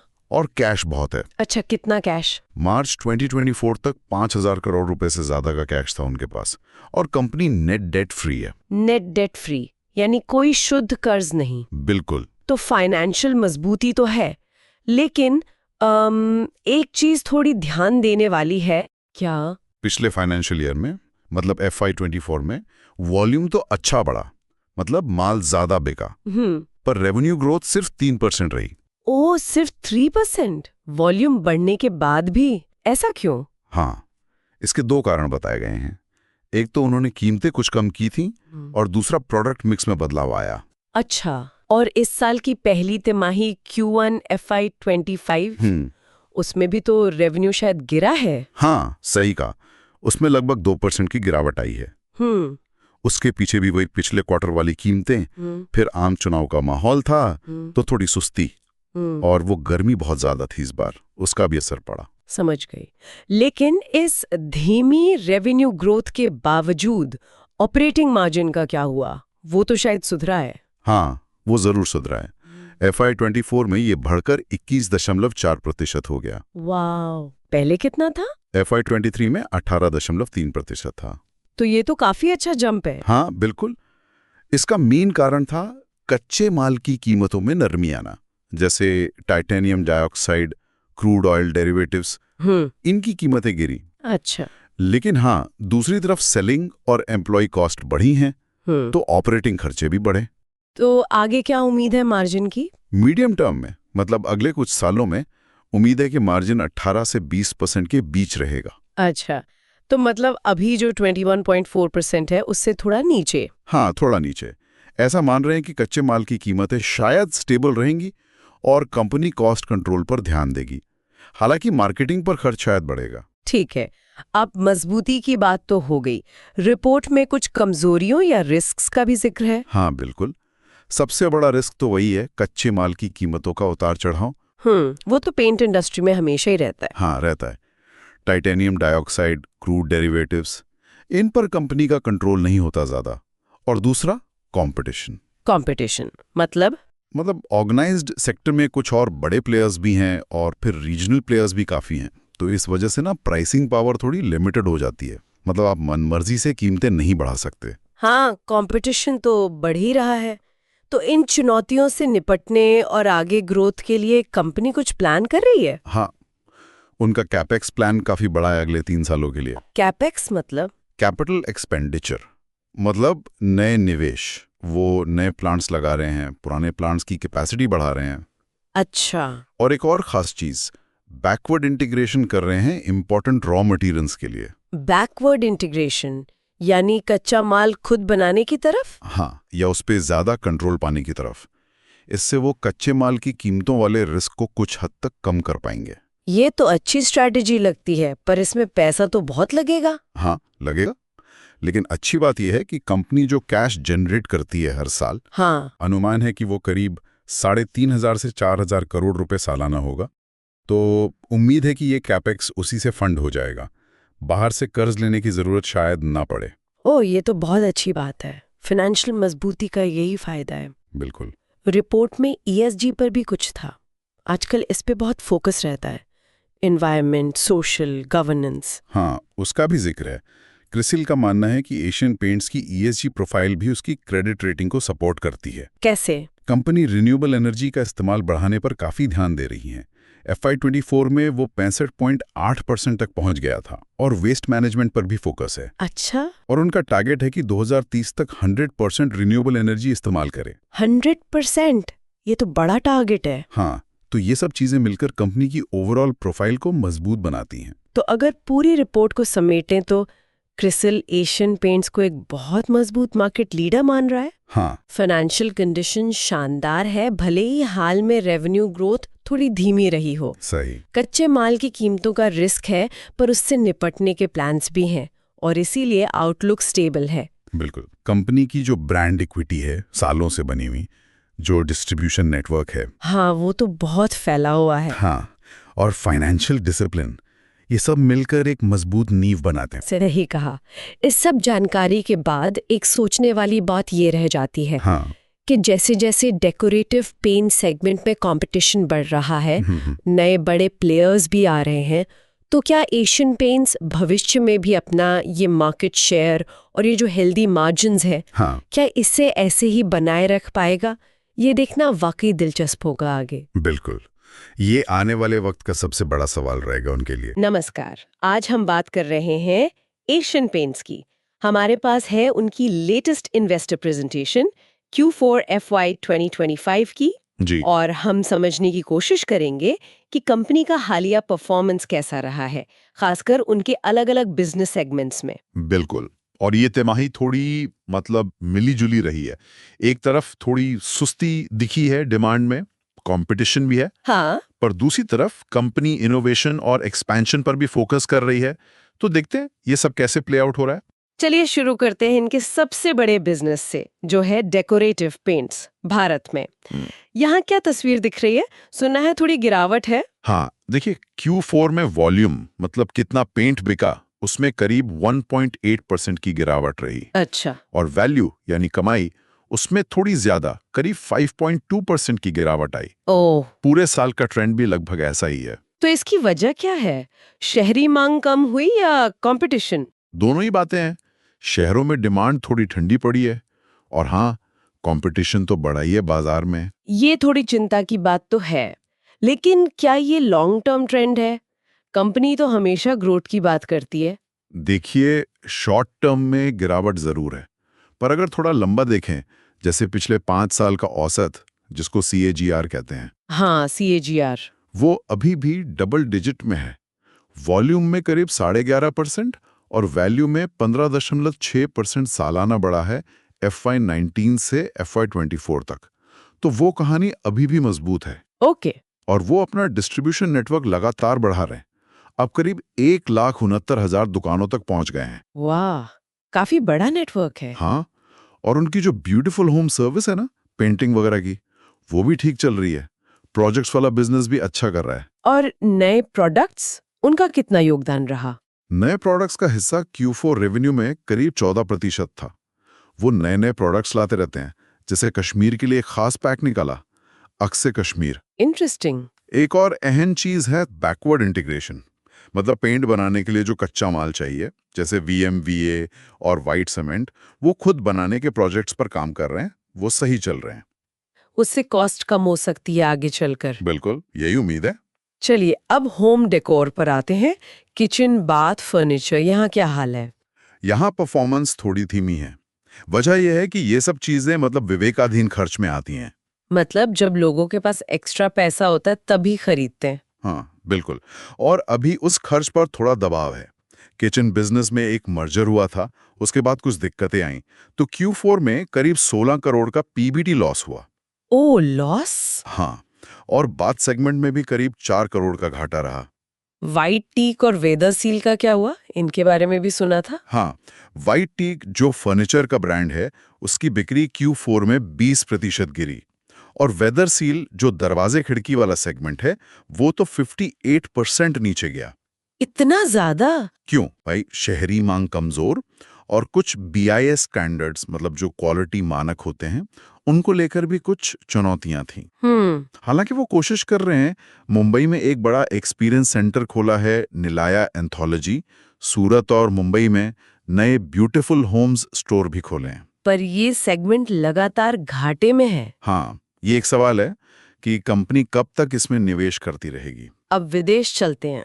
इंटरनेशनल बिजनेस कैसा कर रहा है? वो थोड़ा मिला जुला है। अगर रुपए में देखें तो Q4 में 1.5% की गिरावट है। अच्छा। लेकिन अगर करेंसी के उतार चढ़ाव को हटा दें, मतलब कांस्टेंट करेंसी में देखें, तो 6% की ग्रोथ है। ठीक है। कहाँ अच्छा चल रहा है? मिडिल ईस्ट में, खासकर UAE में, वहाँ डबल डिजिट ग्रोथ है, जो काफी अच्छी बात है। और बाकी जगह जैसे अफ्रीका, एशिया? अफ्रीका में थोड़ी मुश्किल है। मिस्र, इथियोपिया जैसे देशों में करेंसी बहुत गिरी है, महंगाई भी है, तो उससे परफॉर्मेंस पर असर पड़ा है। एशिया में सिंगल डिजिट ग्रोथ है। श्रीलंका और नेपाल में थोड़ा सुधार है, पर बांग्लादेश में थोड़ी चिंता बनी हुई है। प्रॉफिट पर भी करेंसी का असर पड़ा है। ओके। अब इंडस्ट्रियल पेंट्स, APPG और PGAP, ये सेगमेंट अच्छा कर रहा है, लगातार ग्रोथ है दोनों में। किस तरह के पेंट्स हैं ये? इसमें गाड़ियों के लिए पेंट आता है और बाकी इंडस्ट्रीज के लिए भी, दोनों ही ठीक चल रहे हैं। पर प्रॉफिट मार्जिन? हाँ, मार्जिन थोड़ा कम हुआ है। APPG का PBT मार्जिन पिछले साल 14.6% था, वो घटकर 12.1% रह गया। और PGAP का? वो भी 10.7% से घटकर 8.3% पर आ गया। कंपनी का कहना है कि ये सेल्स नेटवर्क में निवेश की वजह से हुआ है। अच्छा, चलिए अब ओवरऑल फाइनेंशियल पिक्चर देखते हैं। कंसोलिडेटेड Q4 और पूरे साल का क्या निचोड़ है? तो Q4 में नेट सेल्स 4.3% घटी हैं। पर एक अच्छी बात यह है कि रॉ मटेरियल कॉस्ट थोड़ी कम होने से ग्रॉस मार्जिन सुधरा है 43.7% पर। ये तो पॉजिटिव है। हाँ, पर ओवरऑल ऑपरेटिंग प्रॉफिट मार्जिन, जिसे PBDIT कहते हैं, वो गिरा है, 17.2% पर आ गया है, जो पिछले साल Q4 से करीब 2.2% कम है। और पूरे साल FY25 का? पूरे साल में सेल्स करीब 4.5% कम हुई हैं, ग्रॉस मार्जिन 42.3% और PBDIT मार्जिन 17.8% रहा। ये दोनों ही पिछले साल से कम हैं। कोई एक्सेप्शनल आइटम्स भी थे क्या? हाँ, कुछ थे। वाईटी के निवेश पर घाटा बुक किया है, इंडोनेशिया का बिजनेस बेचा, उसमें लॉस हुआ, और श्रीलंका गुडविल पर भी हानि हुई। ओह, तो इसका असर डिविडेंड पर भी पड़ा होगा? बिल्कुल। FY25 के लिए कुल डिविडेंड 24 रुपये 80 पैसे प्रति शेयर है, जो पिछले साल 33.3 था, तो उसमें कमी आई है। आगे के लिए क्या आउटलुक दे रही है कंपनी? Q1 FY26 कैसा रह सकता है? उम्मीद है कि डिमांड थोड़ी सुधरेगी, खासकर शहरों में। मानसून का भी असर होगा। हाँ, अगर मॉनसून अच्छा रहता है और सरकारी खर्च बढ़ता है तो गांव की डिमांड को भी सपोर्ट मिल सकता है। लेकिन कंपटीशन? वो तो तगड़ा रहेगा। कपूर का फोकस अपने मेन ब्रांड पर रहेगा। कच्चे माल की कीमतें थोड़ी नरम रहने की उम्मीद है, जो मार्जिन के लिए अच्छा है। कोई चिंता की बात? वो ग्लोबल अनिश्चितता तो है ही। जियोपॉलिटिक्स, ग्लोबल ट्रेड, इन सब पर नजर रखनी होगी। ESG पर भी कुछ फोकस है, एनवायरनमेंट, सोशल? हाँ, कंपनी इस पर ध्यान दे रही है। पानी बचाने, कार्बन एमिशन कम करने, इन सब पर 2025 और 2030 के लिए कुछ टारगेट भी सेट किए हैं उन्होंने। तो कुल मिला के देखें तो एशियन पेंट्स के लिए ये तिमाही थोड़ी मुश्किल रही है। कोर पेंट बिजनेस और होम डेकोर में दबाव साफ है। बिल्कुल। धीमी मांग और बढ़ता कंपटीशन, ये दो बड़ी चुनौतियां हैं। हाँ। लेकिन दूसरी तरफ इंडस्ट्रियल पेंट्स और मिडिल ईस्ट का प्रदर्शन ठीक रहा है। रॉ मटेरियल कॉस्ट कम होना और मार्जिन में थोड़ा सुधार, ये राहत की बात है। और कंपनी इनोवेशन, डिस्ट्रीब्यूशन और बैकवर्ड इंटीग्रेशन पर दाव लगा रही है। जी। तो आगे देखते हुए एक बड़ा सवाल मन में आता है, वो ये कि एशियन पेंट्स कैसे अपनी कोर बिजनेस की ग्रोथ को वापस लाएगी और साथ ही होम डेकोर जैसे नए पर अभी घाटे वाले बिजनेस को कैसे संभालेंगी। ये बिल्कुल सही सवाल है। ब्रांड बहुत मजबूत है, नेटवर्क भी तगड़ा है, पर असली चीज होगी स्ट्रैटेजी का एग्जीक्यूशन। वो कितना कामयाब होता है, ये देखना होगा। नमस्कार, आज हम एशियन पेंट्स के जो हालिया अर्निंग्स कॉल हुई है उस पर बात कर रहे हैं, उनके Q4 और पूरे FY25 के नतीजों पर। हाँ बिल्कुल। हमारे पास 8 मई 2025 की जो इन्वेस्टर कॉल थी उसकी पूरी ट्रांसक्रिप्ट है। तो मकसद ये है कि इस लंबी बातचीत से ज़रूरी बातें और कंपनी की सोच क्या है उसे समझें। सही है। मतलब कंपनी कैसा कर रही है, इंडस्ट्री में क्या चल रहा है, आगे क्या प्लान है। हाँ बिल्कुल। तो चलिए शुरू करते हैं Q4 और पूरे साल के नतीजों से। माहौल काफी मुश्किल लग रहा था, डिमांड थोड़ी ठंडी थी। हाँ देखिए, ये तिमाही और साल दोनों ही मुश्किल थे, खासकर सजावटी पेंट वाले सेगमेंट के लिए। अच्छा। Q4 में वॉल्यूम ग्रोथ, मतलब कितनी मात्रा बिकी, वो सिर्फ 1.8% थी। सिर्फ 1.8? हाँ, और वैल्यू यानी बिक्री का जो कुल पैसा आया वो तो 5.2% गिर गया। ओह। और पूरे साल का हाल भी कुछ ऐसा ही था। वॉल्यूम 2.5% ऊपर पर वैल्यू 5.7% नीचे। कंपनी ने तो खुद माना कि पिछले 20 सालों में पेंट इंडस्ट्री ने ऐसा दौर नहीं देखा। क्या बात करे, 20 साल में? हाँ, जहां ऑर्गेनाइज्ड डेकोरेटिव सेगमेंट में, मतलब बड़ी कंपनियों वाले सेगमेंट में नेगेटिव ग्रोथ हुई हो। ये तो बड़ी बात है। अच्छा, एक चीज मैंने पढ़ी कि छोटे शहरों टियर 3-4 ने बड़े शहरों से बेहतर किया। हाँ, ये इंटरेस्टिंग था। टियर 3 और 4 शहरों में डिमांड फिर भी ठीक ठाक बनी रही, टियर 1-2 के मुकाबले। और इंडस्ट्रियल पेंट्स का क्या सीन रहा, वहां भी सुस्ती थी? नहीं, वहां मामला थोड़ा बेहतर था। इंडस्ट्रियल सेगमेंट, जिसमें वो ऑटो वाले पेंट्स, प्रोटेक्टिव कोटिंग्स वगैरह आते हैं, हाँ। उसने अच्छा परफॉर्म किया। Q4 में 2.1% और पूरे साल में 2.8% वॉल्यूम ग्रोथ रही। तो लगता है कि औद्योगिक कामकाज में थोड़ी मजबूती है अभी भी। चलिए, ये तो थोड़ी राहत की बात है। अच्छा, तो एक तरफ मार्केट स्लो है पर एशियन पेंट्स वाले हाथ पर हाथ धरे तो नहीं बैठे होंगे। नहीं, बिल्कुल नहीं। इनोवेशन पर उनका जोर साफ दिख रहा है ना? मैंने पढ़ा पिछले 5 साल में 300 से ज्यादा नए प्रोडक्ट्स। हाँ, और ये उनकी Q4 की टॉप लाइन, मतलब कुल बिक्री का 14% था। कमाल है। और वो सिर्फ नए पेंट ही नहीं ला रहे, पैकेजिंग में भी कुछ नया कर रहे हैं। जैसे अल्टीमा पेंट्स के लिए रीजनल पैक्स लाए हैं। अच्छा, वो कैसे? उन पर QR कोड्स हैं जो आपको लोकल कल्चर से जोड़ते हैं। फिर वो इंग्रेडिएंट मार्केटिंग भी कर रहे हैं। इंग्रेडिएंट मार्केटिंग मतलब जैसे अल्टीमा प्रोटेक्ट पेंट में ग्राफीन है, ये बताना, तो वो सिर्फ प्रोडक्ट नहीं, टेक्नोलॉजी बेच रहे हैं। स्मार्ट। हाँ, और एक और उदाहरण है स्मार्ट केयर इन्फिनिया। छत की वाटरप्रूफिंग, 25 साल से ज्यादा की वारंटी। 25 साल, जबरदस्त। ये भरोसा देता है कस्टमर को। बिल्कुल। और ये सिर्फ पेंट तक ही नहीं रुक रहे हैं, हर घर कुछ कहता है से आगे बढ़कर अब होम डेकोर में भी जोर लगा रहे हैं। ये बड़ा शिफ्ट क्यों? देखिए, ये एक सोची समझी स्ट्रैटेजी है। पेंटिंग तो लोग कुछ साल में एक बार कराते हैं। सही बात है। लेकिन घर सजाना, वो तो चलता रहता है। तो वो किचन, लाइटिंग, वाइट टीक को खरीदा था उन्होंने। हाँ, याद है।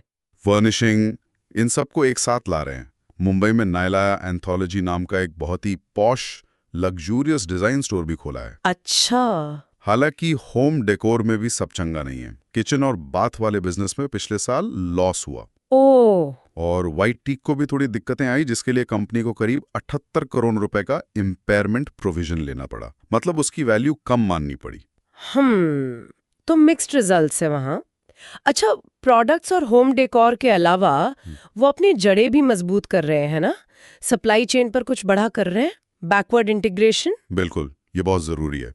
वो अपनी सप्लाई चेन को कंट्रोल कर रहे हैं। मतलब पेंट बनाने का कुछ कच्चा माल आप खुद बनाएंगे। अच्छा। फुजैरा दुबई में व्हाइट सीमेंट प्लांट है, वो जून 25 तक चालू होने की उम्मीद है। और एक बहुत बड़ा, मतलब 3000 करोड़ रुपए से ज्यादा के निवेश वाला futuristic eco friendly emulsion plant, वो 26-27 तक आएगा। 3000 करोड़? हाँ, और ऐसी टेक्नोलॉजी दुनिया में बहुत कम कंपनियों के पास है। इससे मार्जिन सुधरने और क्वालिटी बेहतर होने की उम्मीद है। ओके, अब आते हैं कंपटीशन पर। बाजार धीमा है, ऊपर से नए प्लेयर्स भी आ गए हैं, मुकाबला तो तगड़ा हो गया होगा। हाँ बिल्कुल, कंपटीशन बड़ा है। तो एशियन पेंट्स कैसे निपट रहे हैं? क्या वो भी प्राइस वॉर में उतरेंगे? नहीं, कंपनी का कहना है कि वो अपनी ताकतों पर फोकस करेंगे। क्वालिटी, उनका विशाल डिस्ट्रीब्यूशन नेटवर्क, अब 1.69 लाख टच पॉइंट्स हैं उनके। बाप रे, 1.69 लाख? हाँ, और ग्राहकों को वैल्यू देना। वो सिर्फ दाम कम करने की रेस में नहीं दौड़ना चाहते। समझ गया। उनका मानना है कि ये लंबी रेस है, टिके रहना जरूरी है। हाँ, उन्होंने माना कि शायद थोड़ी मार्केट हिस्सेदारी कम हो जाए, लेकिन प्रॉफिटेबिलिटी, जो उनका 18-20% का टारगेट है, उसे मेंटेन करना चाहते हैं। ठीक है, तो आगे के लिए क्या सोच है, उम्मीदें क्या हैं 26 के लिए? देखिए, वो कह रहे हैं सावधानी से आशावादी हैं, मतलब कॉशियसली ऑप्टिमिस्टिक। अच्छा मॉनसून का अनुमान है, सरकार का खर्च शायद बढ़े, टियर 3-4 शेयर अच्छा कर रहे हैं, ये पॉजिटिव हैं। लेकिन ओवरऑल डिमांड को लेकर अभी भी थोड़े सतर्क हैं। FY 26 के लिए सिंगल डिजिट वैल्यू ग्रोथ का ही लक्ष्य रख रहे हैं अभी। संभल कर चल रहे हैं। तो संक्षेप में कहें तो एशियन पेंट्स एक मुश्किल बाजार से गुजर रहा है, पर वो इनोवेशन, होम डेकोर में विस्तार, बैकवर्ड इंटीग्रेशन और अपनी पुरानी ताकत पर भरोसा करके इसका सामना कर रहा है। हाँ बिल्कुल, और ये देखना सही में दिलचस्प होगा कि उनकी ये लॉन्ग टर्म स्ट्रैटेजीज, खासकर होम डेकोर और ये बड़े निवेश, बढ़ते कंपटीशन के बीच कितना कामयाब होती हैं। बिल्कुल। और सुनने वालों के लिए एक सवाल छोड़ जाते हैं सोचने को, क्या एक ब्रांड के सालों पुरानी विरासत और भरोसा आज के इस तेजी से बदलते कॉम्पिटिटिव बाजार में नए प्लेयर्स की अग्रेसिव स्ट्रैटेजीज का सामना करने के लिए काफ़ी है, खासकर तब जब कस्टमर की पसंद और खर्च करने के तरीके भी बदल रहे हों? बड़ा सवाल है। इस बातचीत में शामिल होने के लिए धन्यवाद। नमस्कार। आज हम एशियन पेंट्स की फाइनेंशियल ईयर 2024-25 की एनुअल रिपोर्ट के कुछ खास हिस्सों को जरा गौर से देख रहे हैं। हमारे पास रिपोर्ट से कुछ ज़रूरी पॉइंट्स हैं और कोशिश है कि इनमें जो मेन जानकारी है, जो ट्रेंड्स है, उन्हें समझा जाए। बिल्कुल। एशियन पेंट्स एक बहुत बड़ी कंपनी है, तो इसकी रिपोर्ट से सिर्फ कंपनी के बारे में नहीं, बल्कि हम कह सकते हैं कि इंडियन मार्केट, कंज्यूमर बिहेवियर और इंडस्ट्री की स्ट्रेटजीज के बारे में भी काफी कुछ पता चलता है। तो चलिए देखते हैं इन दास्तानों को। ठीक है, तो शुरू करते ही एक चीज दिखती है, रिपोर्ट कई स्टैंडर्ड्स फॉलो करती है, जैसे कंपनीज एक्ट 2013, GRI स्टैंडर्ड्स और UN SDGs भी। हाँ, ये अहम है। मतलब कंपनी सिर्फ प्रॉफिट ही नहीं, बल्कि एनवायरमेंटल और सोशल जिम्मेदारियों पर भी ध्यान दे रही है, या कम से कम दिखाने की कोशिश कर रही है। आज के लिए जरूरी भी है। सही कहा। अच्छा, तो सबसे पहले नंबर्स पर आए। आंकड़े क्या कहते हैं? रेवेन्यू कैसा रहा? हाँ, तो फाइनेंशियल ईयर 24-25 में जो प्रोडक्ट्स और सर्विसेज की सेल से रेवेन्यू रहा, वो था करीब 29,421 करोड़। 29,421 करोड़, ये तो काफी बड़ा नंबर है। लेकिन सिर्फ रेवेन्यू ही सब कुछ नहीं होता, प्रॉफिटेबिलिटी, एफिशिएंसी। बिल्कुल। ईबिटा मतलब ब्याज, टैक्स, डेप्रिसिएशन वगैरह से पहले की कमाई वो 6,322 करोड़ के आसपास थी, और ROCE यानी कैपिटल एम्प्लॉयड पर रिटर्न वो 28.4% रहा। 28.4% ROCE, ये तो काफी सॉलिड लगता है, एफिशिएंसी दिखाता है। हाँ, और फ्री कैश फ्लो भी काफी हेल्दी था, करीब 3,106 करोड़। ये कंपनी को आगे इन्वेस्ट करने या डिविडेंड देने की फ्लेक्सिबिलिटी देता है। आंकड़े तो अच्छे दिख रहे हैं, लेकिन क्या मार्केट का माहौल भी उतना ही अच्छा था? रिपोर्ट में कुछ चुनौतियों का भी जिक्र है ना? हाँ, बिल्कुल है। रिपोर्ट साफ बताती है कि डिमांड में खासकर डेकोरेटिव पेंट्स वाले सेगमेंट में थोड़ी सुस्ती थी। अच्छा, क्यों? वजहें थीं। एक तो शहरी बाजारों में महंगाई का दबाव था और लोगों की रियल इनकम उतनी नहीं बढ़ रही थी, तो लोग बड़े खर्चे जैसे घर पेंट कराना वो टाल रहे थे। फिर कंस्ट्रक्शन सेक्टर भी थोड़ा धीमा था और सरकारी खर्च भी कम हुआ। इन सब का असर पड़ा। और कंपटीशन? बाजार में नए प्लेयर्स के आने की भी बात थी। हाँ, वो एक बड़ा फैक्टर रहा। नए खिलाड़ियों के आने से और जो पुरानी कंपनियां हैं उनके भी अग्रेसिव होने से मुकाबला काफी तेज हो गया। तो इसका असर कीमतों पर पड़ा होगा? बिल्कुल, कीमतों पे प्रेशर बढ़ा और इससे मार्जिन यानी मुनाफे पर असर पड़ा।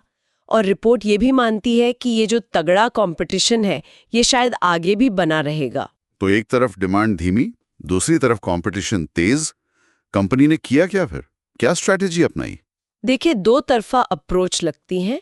एक तो उन्होंने पिरामिड के निचले भाग यानी जो कम कीमत वाला सेगमेंट है उसके लिए प्रोडक्ट्स बढ़ाए, जैसे वो नियो भारत लेटेक्स पेंट लाए। अच्छा, ये सस्ता पेंट है? हाँ, मतलब ये सीधे सीधे प्राइस सेंसिटिव मार्केट और नए कॉम्पिटिटर्स को टक्कर देने के लिए है। और दूसरी तरफ होम डेकोर में इनोवेशन किया, नए प्रोडक्ट्स लाए जैसे वो निलाया वंस वॉल WRAP। हाँ, ये WRAP क्या चीज़ है? कुछ अलग है? ये एक तरह की पेंट फिल्म है।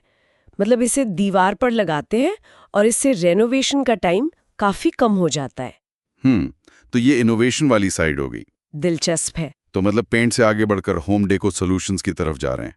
वो शेयर ऑफ सरफेस से शेयर ऑफ स्पेस वाली बात। हाँ, बिल्कुल सही। सिर्फ दीवारों का पेंट, सरफेस नहीं बल्कि पूरे घर का स्पेस जिसमें फर्नीचर, लाइटिंग सब आ जाए, उसमें अपनी हिस्सेदारी बढ़ाना। ये स्ट्रैटेजी उन्हें सिर्फ पेंट कंपनी से आगे ले जाती है। और इसी को सपोर्ट करने के लिए प्रोडक्शन कैपेसिटी भी बढ़ाई। मैसूरू प्लांट वाली खबर। जी हाँ, मैसूरू प्लांट अब दुनिया का सबसे बड़ा पेंट प्लांट बन गया है। 6 लाख किलोलीटर सालाना कैपेसिटी। बाप रे, 6 लाख केल! ये तो जबरदस्त एक्सपेंशन है। क्या वो भविष्य में बहुत तेज डिमांड एक्सपेक्ट कर रहे हैं? कह सकते हैं कि ये लॉन्ग टर्म इन्वेस्टमेंट है, फ्यूचर ग्रोथ को ध्यान में रखकर। अच्छा, अब अगर इंटरनेशनल बिजनेस की बात करें तो वहां मिली जुली तस्वीर है। हाँ, मैंने देखा रिपोर्ट में। नेपाल, श्रीलंका में कुछ सुधार है, लेकिन बांग्लादेश, इथियोपिया, मिस्र जैसे देशों में इकोनॉमिक चैलेंज रहे। कंज्यूमर का सेंटिमेंट भी कमजोर था।